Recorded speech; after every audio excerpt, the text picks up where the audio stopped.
السلام عليكم، ازيك؟ عامل ايه النهارده؟ لسه زعلان من مصيبه امبارح ولا بقت تمام؟ بقت تمام؟ طب الحمد لله رب العالمين. بس صعبان عليك نفسك؟ ماشي يعني. ليه انت اللي يحصل معاك كده؟ انا عارف انك بترضي ربنا والله. اشمعنى انت؟ لا بص اهدى خالص واسمع، عشان كده الموضوع هيكبر منك. معلش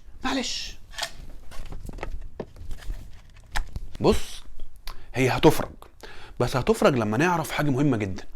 نعرف ان الله سبحانه وتعالى بيبتلينا بالمصايب، يعني بيختبرنا عشان يدينا اجر وثواب عظيم محدش يقدر يتخيل. ربنا سبحانه وتعالى بيقول في سوره البقره الاتي بعد اعوذ بالله من الشيطان الرجيم بسم الله الرحمن الرحيم: الذين إذا أصابتهم مصيبة قالوا إنا لله وإنا إليه راجعون. مالهم بقى؟ أولئك عليهم صلوات من ربهم ورحمة وأولئك هم المهتدون. إيه ده؟ صلوات يعني رحمات، يعني توفيق للطاعة، عصمة من المعصية، مغفرة ذنوبك كلها، وفي الآخر تاخد ختم الهداية. بعد كده لما يجيلك مصيبة اول حاجة تقولها انا لله وانا اليه راجعون.